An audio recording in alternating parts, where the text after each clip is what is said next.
they all gotta have a roof over their head. You got me there. And for most people, a house is the biggest purchase of your life. That leads me to the point of me basically setting the table with millennials and Gen Z, these 20 and 30 somethings out there.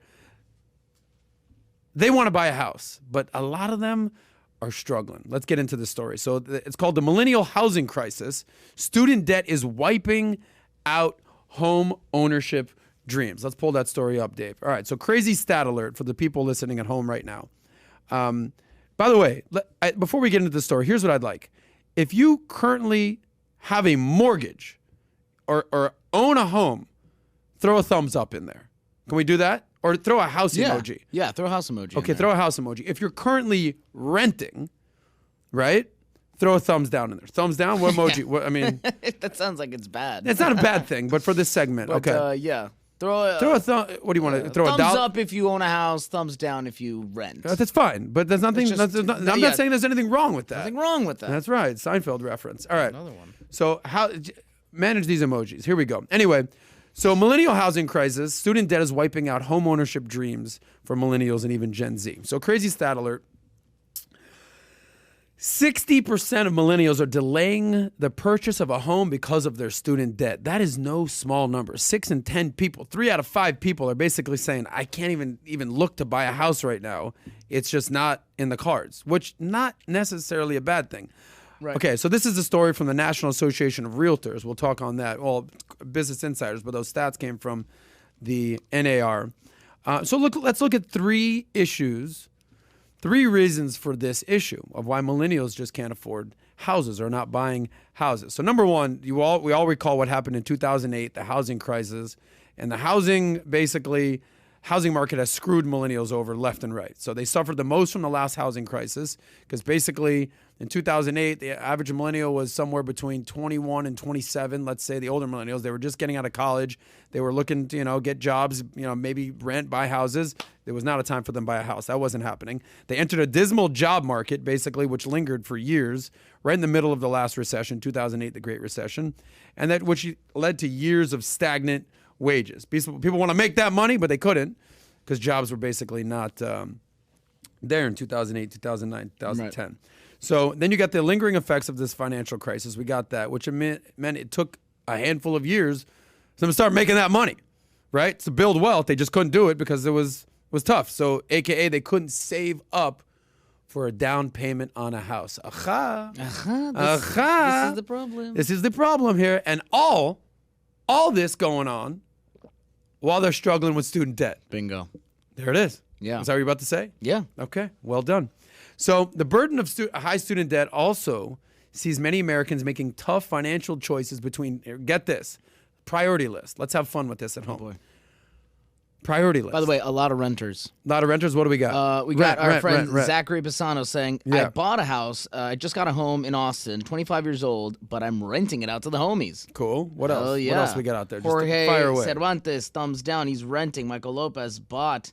Alex, renting. Loriana, renting. Lucas, renting. Yeah. Lee, renting. A lot of people renting. Guys, do me a favor. If you're listening right now, there's 50, 60 people live right now. I'm sure we'll get up to 100 during the show, if not more. Throw your age in there. 21, 25, 30, 40. I want to know how old you guys are. What, renting or clearly more people are renting right now. I'd like to get some ages. Throw some ages in there. Bought a house. Okay. As you see some stuff, throw that in there. I'm going to get on with the story, and then I want to put this out there. So we talked about the student loan debt, right? And it's having millennials make some tough financial decisions. So the tough financial decisions, as this story from Business Insider lays out for us, is between buying a home, investing in retirement, getting married, starting a family, or saving up for other purchases. So what I wanted to do was I said, all right, these are our decisions. Everyone's got these same decisions to make. What's the correct order to do these decisions in? What's the correct order to make these things happen? By the way, you got some ages for me? Throw them out there for me, David. Let's see. Okay. 24, 21, 27 renting. Tom Wolf, 37. Gerardo Munoz, 29. Devin Higgins, 26. Okay. 19, 18, 26, 31. Devin, owning. 26. Devin's 26 15 times. Yeah, Devin, you're Respect. 20, Devin, are you 26? We got that, Devin. We're wondering. Okay. So listen, everyone has these decisions to make. In my opinion, here's the order in which you should be doing these things, right? In my opinion, there's an order to how you should get your financial life in order, and here's the order, because basically Business Insider is like, you should buy a house, you should start a family, you should save for retirement. Number one, start to save that money. Start to save that money. Understand why saving is so important. Number two, then you can start investing in retirement. Then, while you're doing this, make sure you have a career, because at the point where you're saving or starting to invest, it might just be a job. Might not be a job that you'll be at forever. But eventually, by age 30, I would definitely recommend that you have a career, a profession, a trade, a skill, not just going from job to job to job to job. I have friends that are in their late 30s who are 40 who are starting over in a new career, and that is freaking tough to do. You meaning from 22 to 40, you didn't figure out your niche in this life? You didn't have a specialty? You didn't have a skill? It's tough. I'm not saying that the life's over. People are living to 80, 90, 100, no problem. You got 50 years to figure it out. Yeah. But by 40, you need to be known for something. Drake has a song that just came out, lemon chicken, lemon butter, something like that.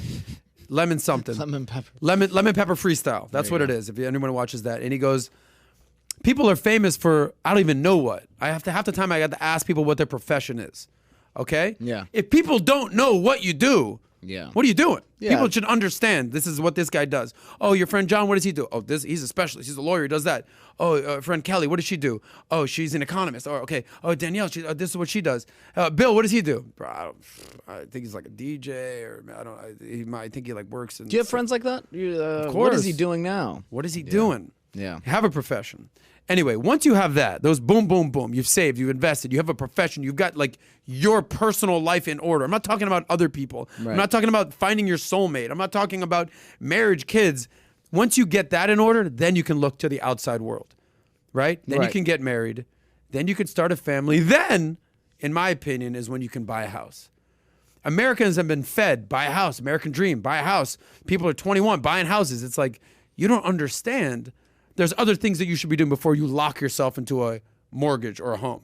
There's nothing wrong with having a house, but there's a certain order you should do it. And I'll tell you why.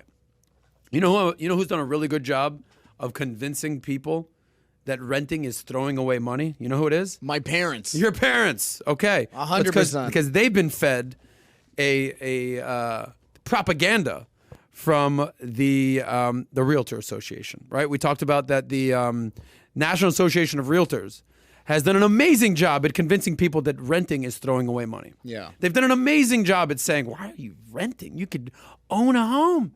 You can own a home. Why are you What are you, crazy? You're just throwing away money. You're pissing away money every month? They've done a great job at that. But are they right? Talk is money. All we talk is money. If you enjoyed that short clip from the Soscast, click here to watch another. Click here to watch the full episode, or just stay broke.